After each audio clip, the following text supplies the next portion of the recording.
یہ آر کا سرکاری آرگن آزاد 27 ستمبر 1958 ہے، جس کا حوالہ میں پیش کر رہا ہوں۔ آراری لیڈر خود کے شان سے لکھتے ہیں، یہ بھی کہا جاتا ہے کہ مجلس آرار کے خطیبوں میں جذباتیت، پھکڑ بازی، گالیاں دینا، بھونکنا اور اشتعال انگیزی کا عنصر غالب ہے۔ یہ ٹھیک ہے، مگر یہ بھی تو دیکھیے کہ ہماری قوم کے ذہنیت اور مذاق کیا ہے۔ کہتے ہیں یہی تو ہماری سب سے بڑی کمزوری ہے کہ ہم حقائق اور واقعات سے کوئی تعلق نہیں رکھتے۔ آپ بڑے بڑے دیانتدار، بااخلاق اور سنجیدہ متین پہاڑوں کو کھودیں تو اشتعال کا جوا نکلے گا۔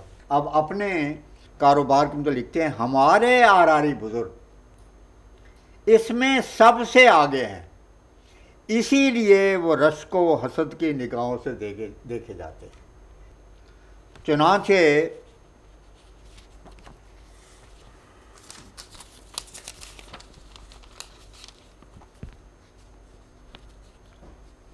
یہ دیکھیں،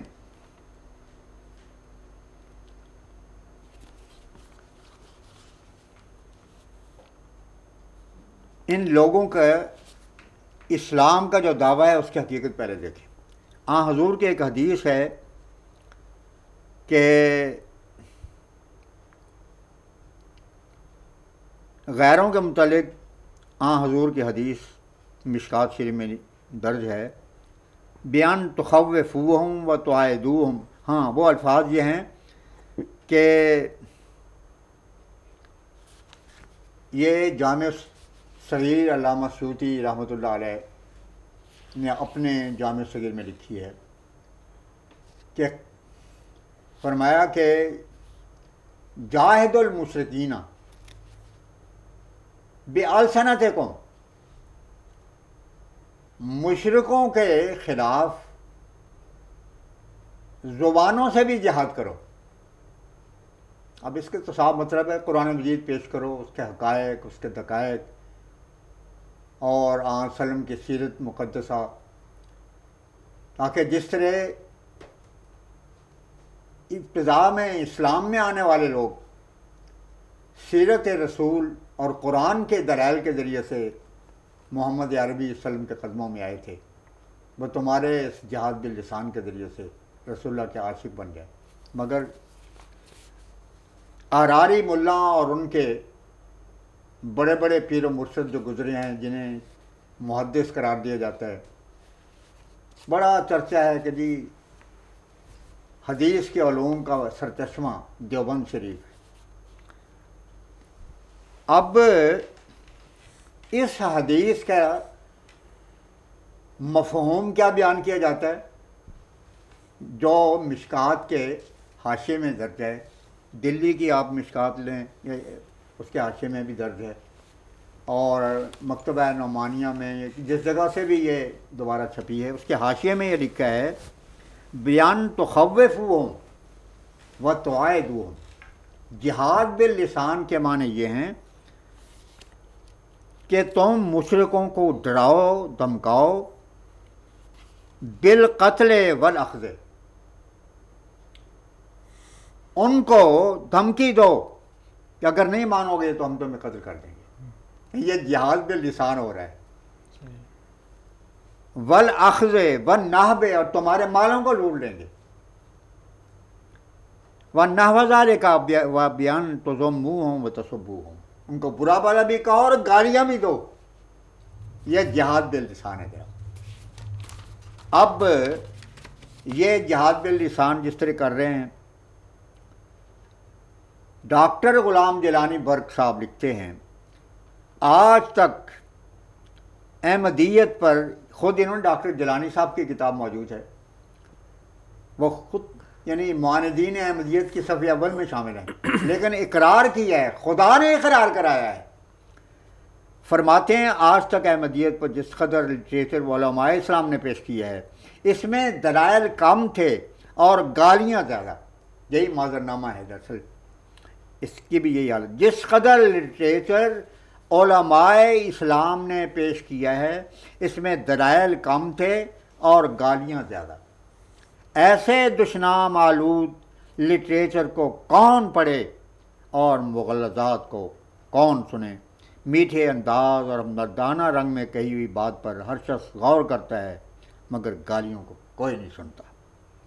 یہ ان کی کتاب حرف محرمانہ صفحہ 11 اور 12 صفحہ پر یہ اقتباس ہے. شیخ غلام علی اینڈ سنز لاہور کے مشہور ناشر ادارے کے، انہوں نے اس کو شائع کیا ہے.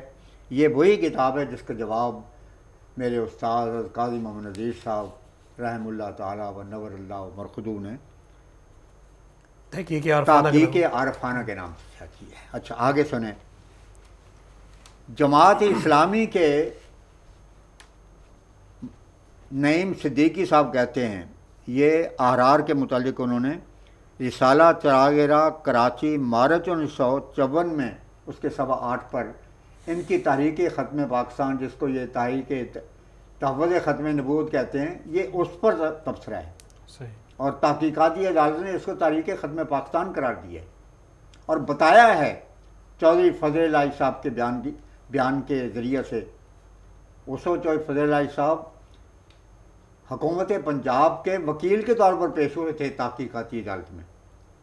تو فاضل ججوں نے اپنے رپورٹ میں لکھا ہے کہ دراصل دولتانہ صاحب یہ چاہتے تھے کہ ایسی ایجیٹیشن چلائی جائے مذہب کے نام پر کہ خواجہ ناظم الدین کو الگ کر دیا جائے اور وہ ان کے بعد پھر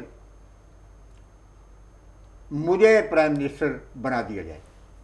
اور اس کے بعد ان کا چونکہ مراسم تھے کمیونسٹوں کے ساتھ، ان کا ارادہ یہ تھا کہ پاکستان کو کمیونسٹ حکومت بنا دیا جائے. تو مسلمان کمیونسٹوں میں سر فہرست تو مجلس احراری ہیں، اس واسطے گھر جوڑ ہوا. ورنہ ارادہ دولتانہ کا یہی تھا کہ یہاں پر کمیونزم کو لایا جائے. تو یہ 53 کے حالات پر تبصرہ کر رہے ہیں نعیم صدیقی صاحب. کہتے ہیں ان کی زبان اور ان کا انداز بیان بسا اوقات رقاقت، ابتذال یعنی بازاری زبان اور تمسخر جو کہ خدا کے نبیوں کے خلاف کیا جاتا ہے اور استہزاء کی حد کو چھو جانے کی وجہ سے کبھی بھی ابیل نہیں کر سکا. پھر مولوی عبدالرحیم صاحب اشرف جو کبھی بہت پکے احراری تھے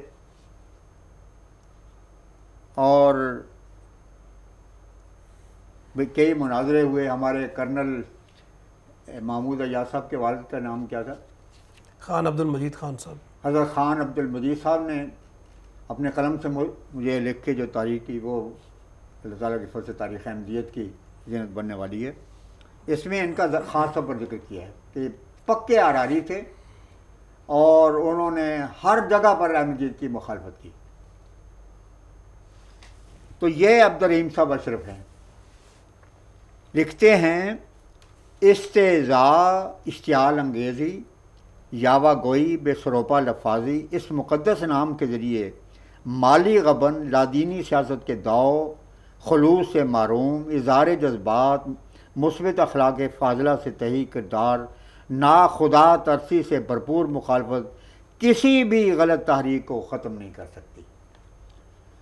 اور ملت اسلامیہ پاکستان کی ایک اہم معرومی یہی ہے کہ تحفظ ختم نبوت کے نام سے جو کچھ کیا گیا ہے اس کا اکثر و بیشتر حصہ انہی عنوانات کی تفصیل ہے. المنیر 6 جولائی 1956، یہ بعد میں اب وہ المنبر کے نام سے شائع ہوتا ہے ایک نقطہ کم کرنے کے بعد. لائل پور سے، اس وقت لائل پور سے فیصل آباد سے، ہاں فیصل آباد سے نکلتا تھا. اور اس وقت ابتدا میں جب ڈیکلریشن لیا گیا تو المنیر نام تھا، بعد میں پھر نقطہ کاٹ کے المنبر کر دی. یہ اس میں حسن ذوق اور حسن ادب کی بات ہے. بہرحال المنیر 6 جولائی 1956 صفحہ 7 میں یہ عبارت ہے. اس کے بعد المنیر 9 مارچ 1956 صفحہ 4 پر انہوں نے لکھا، یہ تقریریں جو وہ قادیانیت کے خلاف کر رہے ہیں، جن میں سے آیات کی تلاوت اور ان کے بعد مطالب کی تبلیغ کا حصہ جو فی الحقیقت ان کی تقریروں کا 1/1000 حصہ ہوگا، مستثنا کر لیا جائے، اگر انہیں دربار رسالت کی پسندیدگی حاصل ہے تو ہم اس اسلام کو جو کتاب و سنت میں پیش کیا گیا ہے اور جس میں ذہن، قلب، زبان اور اعضاء کو مسئولیت سے ڈرایا گیا ہے، خیر بات کہنے کو تیار ہیں۔ پھر المنیر 10 اگست 1955 صفحہ 10 میں لکھا، خوب اچھی طرح سمجھ لیجئے، کام کا جواب نعروں سے مسلسل جد و جہد کا توڑ اشتعال انگیزی سے علمی سطح پر مسائل کو ناکام بنانے کا داعیہ صرف پھبتیاں اور بیہودہ جلوسوں اور ناکارہ ہنگاموں سے پورا نہیں ہو سکتا۔ اس کے لیے جب تک وہ انداز اختیار نہ کیا جائے جس سے فکری اور عملی تقاضے پورے ہوں، ہنگامہ خیزی کا نتیجہ وہی برآمد ہوگا جس پر مرزا صاحب کا الہام انی معین من اراد اعانتک صادق آئے گا۔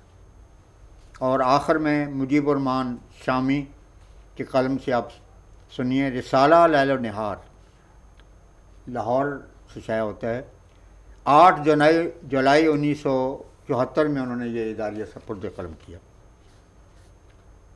جناب شامی صاحب نے لکھا ہے اداریے میں، کوتاہ نظروں کی کوتاہ نظری نے مرزائیت کے خلاف اس طرح کے محاذ بنایا کہ جو اہل مرزائیت کو اشتعال دلانے اور اپنے عقیدے میں مضبوط بنانے میں معاون ثابت ہوئے۔ سستی نعرہ بازی، اوچھے حملوں اور فورس گالیوں سے تو یہاں روے کے ساتھ غیر مسلم کالونی میں بھی اس کا مظاہرہ کیا جاتا ہے اور ہمیشہ سے یہی صورت ہے۔ کہتے ہیں کہ اوچھے حملے، یہ میرے الفاظ ہیں، بریکٹ میں سمجھے آپ۔ جناب شامی صاحب کے الفاظ تو یہ ہیں کہ یہ جو محاذ ہے جو اہل مرزائیت کو اشتعال دلانے اور اپنے عقیدے میں مضبوط بنانے میں معاون ثابت ہوئے، سستی نعرہ بازی، اوچھے حملوں اور فورس گالیوں سے مرصع گفتگو کسی کو قائل تو نہیں کر سکتی، غصہ ضرور دلا سکتی ہے۔ چنانچہ مرزائیت کے خلاف کئی ایسے مبلغین بھی ابھرے جنہوں نے عامیوں کے ذوق کو ابھار کر داد تحسین تو حاصل کر لی، فاتح قادیان اور فاتح روا بھی کہلائے، لیکن مرزائیت کی جڑ نہ مار سکے۔ یہ خدا کی نصرت کا نشان ہے جو ہمیشہ ہی ان پھبتیوں اور گالیوں کے مقابل پر ارسط خدا نے مسیح موعود اور آپ کی جماعت کے لیے دکھایا ہے۔ ایک نشان کافی ہے اگر دل میں خوف کی جگہ۔ ایک سوال حضور سے اسمبلی میں یہ ہوا کہ 40 میں جی حضرت مجھے ایک خیال چھوٹا سا آ گیا ہے اگر آپ اجازت دیں، وہ بھی اس کا ایک اہم ضمیمہ ہے بہت۔ ان گالیوں میں سب سے بڑی صورت یہ سیاسی دماغوں نے جو سوچی ہے مخالفین کے لیے، وہ ہمیشہ سے دنیا کے ہر جگہ پر اپوزیشن استعمال کرتی ہے، مخالفین استعمال کرتے ہیں، مذہبی سطح پر بھی، سیاسی سطح پر بھی اور معاشرتی انداز سے بھی، کہ کسی قوم یا جماعت یا کسی شخص کا اصل نام بگاڑ کے پہلے تو ایک نام تجویز کیا جاتا ہے، پھر ساری برائیاں اس کی طرف منسوب کر کے اس انداز میں پبلک کو بتایا جاتا ہے کہ جس وقت وہ نام عوام کے سامنے آئے تو اس نام کی وجہ سے تمام برائیاں خود بخود منعکس ہو جائے۔ یہ ہتھ کنڈا اور حربہ مدت سے شیطان کے چیلے اختیار کرتے چلے جا رہے ہیں۔ قرآن تو کہتا ہے کہ لا تنابزوا بالالقاب، کہ دیکھو ایسے ناموں سے یاد نہ کرو جو دوسرے کے لیے دل آزاری کا موجب ہو یا حقیقت کے خلاف۔ اب دیکھیں ظالمانہ بات ہے، اہل حدیث نے کبھی اپنے تئیں وہابی نہیں قرار دیا۔ محمد بن عبد الوہاب تو ابن تیمیہ کے شاگرد تھے، اور ان کا تعلق اور ان کا مسلک احمد بن حنبل کے ساتھ تھا۔ تو اہل حدیث بزرگ تو یہ کہتے ہیں کہ ہم تو ائمہ کی تقلید نہیں کرتے، وہ غیر مقلد ہیں۔ بہرحال تو یہ نام دیا جاتا ہے مرزائی کا، اور جب مرزائی کا لفظ یہ لوگ استعمال کرتے ہیں، حالانکہ ہم بانی جماعت احمدیہ کے ارشاد کے مطابق احمدی کہلاتے ہیں، اور یہ لفظ مسیح موعود علیہ السلام سے جب پوچھا گیا، حضور نے فرمایا کہ لوگوں نے بعض علماء کی طرف اپنے تئیں منسوب کیا ہے، بعض نے صوفیاء کی طرف کیا ہے، بعض نے ائمہ کی طرف کیا ہے، کوئی قادری کوئی کہلاتا ہے، کوئی سہروردی کہلاتا ہے، کوئی حنفی کے نام سے یاد کیا جاتا ہے، کسی نے کوئی اور نام رکھا ہے۔ حضرت کے دو نام تھے، محمد بھی اور احمد بھی۔ محمد شان جلالی کا مظہر ہے، اور احمد شان جمالی کا لفظ ہے۔ شان احمدیت آخری دور میں رسول پاک صلی اللہ علیہ وسلم کے لیے مقدر تھی، اس لیے دیکھیں کہ پہلے بزرگوں کو بتایا گیا۔ یہ حوالہ میں بتا چکا ہوں حضرت علی القاری رحمۃ اللہ علیہ کا، کہ وہ 73واں فرقہ ہوگا اہل سنت میں سے، مگر طریقہ احمدیہ کے اوپر ہو۔ اسی طرح مجدد الفسانی رحمۃ اللہ علیہ نے مبدأ و معاد میں لکھا ہے کہ یہ خدا نے مجھے الہاماً بتایا ہے کہ جب 1000 سال گزر جائیں گے تو مقام محمدیت مقام کعبہ سے متحد ہو جائے گی، اور متحد ہونے کے بعد محمدیت کا نام احمدیت رکھا جائے گا، اور احمدیت کے نام سے یاد کیا جائے گا۔ تو ہم تو رسول اللہ کے پیشگوئی کے مطابق اپنا نام رکھتے ہیں، احمدی کہلاتے ہیں اور احمد کی طرف منسوب، مگر یہ لوگ اس سے دجالی اور شیطانی پراپیگنڈا کے کو استعمال کرنے کی وجہ سے مرزائی کا نام دے کے، اور اس کے بعد اس کے اندر برائیاں منسوب کر کے، تو پراپیگنڈا اسی طرز پر ہو سکتا ہے کہ نام ایسا بتا دو کہ جس کی طرف ساری برائیاں منسوب کر کے جب وہ نام لیا جائے تو وہ ساری برائیاں سامنے آ جائیں۔ تو اب میں آپ کو ایک دلچسپ بات بتاتا ہوں۔ میں دفتر میں بیٹھا ہوا تھا تو حضرت مولانا عبد المالک صاحب ناظر اصلاح و ارشاد، اللہ تعالیٰ ان کو غریق رحمت فرمائے، خلافت کے عاشق تھے۔ وہ سرگودے کے ایک بزرگ سنی بزرگ تھے، ان کو ساتھ لے کے آئے۔ خیر اب مجھے پتہ نہیں تھا کہ ان کا مسلک کیا ہے۔ کہنے لگے کہ یہ تشریف لائے ہیں روا کی ایجاد کرنے کے لیے۔ میں نے کہا چلو میں لائبریری میں آیا ہوں، تم سے بھی مل لیں۔ میں نے کہا مولانا آپ کی موجودگی، کہنے کہ نہیں میں پسند کروں گا کہ کوئی بات آپ بھی کہیں۔ اب مولانا تشریف بیٹھے، میں نے ان کو خیر مقدم کیا، اور از مولانا نے کہا تھا یہ ہمارے ایک غیر احمدی بزرگ ہیں جو سرگودے سے ہیں۔ میں نے کہا از مولانا معذرت کے ساتھ میں ایک بات کہتا ہوں کہ یہ دیکھیں، میں نے ان سے پوچھا، میری فراست نے ان کے شرافت کو دیکھ کے اور ان کے چہرے کے انداز کو دیکھے اور داڑھی کو دیکھے اور یہ دیکھے کہ سرگودے سے آئے ہیں، تو میرے دل میں یہ بات ڈالی گئی کہ یہ سیال شری والوں کے مرید ہیں، حالانکہ کوئی بات انہوں نے اسود نہیں کی۔ تو میں نے مولانا سے کہا کہ مولانا بات یہ ہے، میں ان سے پوچھتا ہوں حضرت آپ وسلم کو احمد مانتے ہیں؟ کہیں یقینی طور پر۔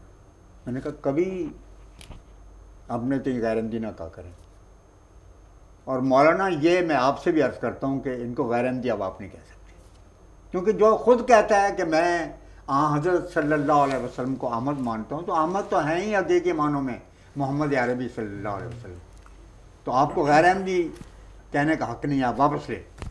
حضرت مولانا بہت مسکرایا کریں کہ میں واپس لیتا ہوں، جہاں جائیں آپ کہیں کہ میں احمدی ہوں۔ یہ بات میں نے ان سے کہی۔ اچھا اب وہ بھی بڑے ہوشیار آدمی تھے، کہنے کہ میں احمدی تو ہوں، مرزائی نہیں ہوں۔ یہ بات کہی انہوں نے. میں نے اسی وقت کتاب منگوائی سیال شریف والوں کے جو بزرگ حضرت خواجہ شمس الدین سیالوی رحمۃ اللہ علیہ تھے. یہ مسیح موعود کے زمانے میں فوت ہو گئے تھے. بہت بڑے اکابر صوفیاء میں ان کا شمار ہوتا ہے. حضرت قاضی اکمل صاحب ان کے والد یہ ان کے مریدوں میں شامل تھے. بعد میں احمدیت میں آئے. بہت بلند پایا بزرگ. مسیح موعود کے آنے سے پہلے بے شمار ستارے گزرے ہیں آسمان پر چمکتے رہے جن کے طفیل بر صغیر میں اسلام پھیلا ہے. ملا نے تو مسلمانوں کو کافر بنایا. کافروں کو مسلمان بنانے والے تو اہل اللہ ہی تھے جن میں حضرت خواجہ شمس الدین. میں نے کتاب منگوائی میرۃ العاشقین. میں نے کہا کہ اب یہ سنیں, یہ حضرت خواجہ شمس الدین سیالوی رحمۃ اللہ علیہ کی کتاب آپ نے کبھی پڑھی ہے؟ میرے تو راشد کرنے کے میں کتاب نہیں پڑھی مگر میں تو ان کا مرید ہوں. سنائیں کیا لکھا ہے. میں نے کہا سنیں.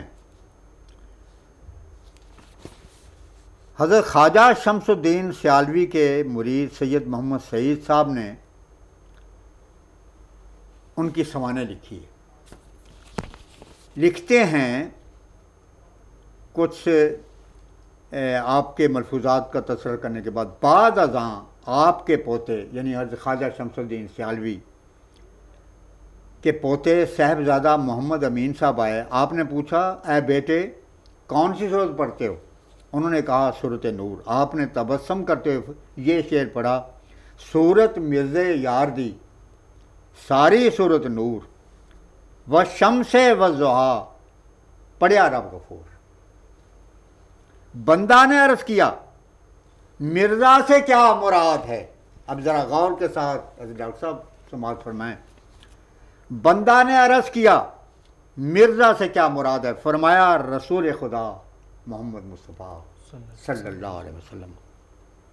اور پھر فرمایا عاشقوں کا دستور ہے کہ وہ اپنے معشوق کو مرزا یا رانجھا کہہ کر یاد کرتے ہیں. وہ بہت شریف و نفس بزرگ تھے. کہنے کہ آج سے میں احمدی بھی ہوں اور مرزائی بھی ہوں. میں نے کہا میں آپ کو اس سلسلے میں ایک اور بات بتاؤں. یہ تو بات تھی حضرت خواجہ شمس الدین سیالوی کی, اور چشتی خانوادے میں حضرت خواجہ غلام فرید کا مقام تو آپ کے سامنے ہے. انہوں نے کیا ان کے متعلق لکھا ہے, یہ مقابیس المجالس ان کے ملفوظات کی کتاب ہے. اس کے ترجمے کے صفحہ 56 میں لکھا ہے کہ حضرت خواجہ صاحب کے سامنے قوالوں نے دوڑے پڑے اور آخری مصرے پر بہت ہی گریہ زاری ہوئی. اس کے بعد حضرت اقدس کے حکم سے مہاروی قوالوں نے پھر گانا شروع کیا. اشعار کیا تھے؟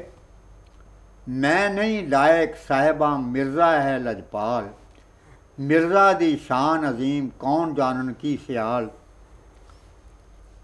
کر بسم اللہ صاحباں لیو سبق قرآن, صورت مرزے یار دی لیو سلب پہچان. صاحباں رات معراج دی ساندل وت رہی, مرزا دی لقاتوں کی تو سرب سہی. نائے کلمہ کفر ہے نائے ترک ادب, میں مرزا دی بندی ہاں مرزا میرا رب. یہ قوال نے جب پڑھا تو لکھا ہے کہ خواجہ صاحب پر ایک بڑی وجد کی کیفیت طاری ہو گئی اور آپ کھڑے ہو کر رقص کرنے لگے, جس سے آپ کے سر سے ٹوپی بھی گر گئی اور ایک خادم نے کمال ادب سے اٹھا کر آپ کے سامنے رکھی. اس کے بعد آپ بیٹھ گئے. پھر رقص کرنے والوں نے دوبارہ یہ مصرع کہا اور اس کے بعد آپ نے اس کیفیت کے بعد پھر خیرات بھی تقسیم. یہ بات میں کہنا چاہتا تھا جو آپ کی زر نوازی سے میں بیان کرتا. جزاکم اللہ. مولانا حضرت خلیفۃ المسیح ثالث رحمہ اللہ سے اسمبلی میں ایک سوال یہ بھی کیا گیا کہ حضرت مسیح موعود علیہ السلام نے اپنی تصنیف 40 میں شرعی نبی ہونے کا دعویٰ کیا ہے. جی, اس کا حضور نے کیا جواب فرمایا؟ حضرت خلیفۃ المسیح الثالث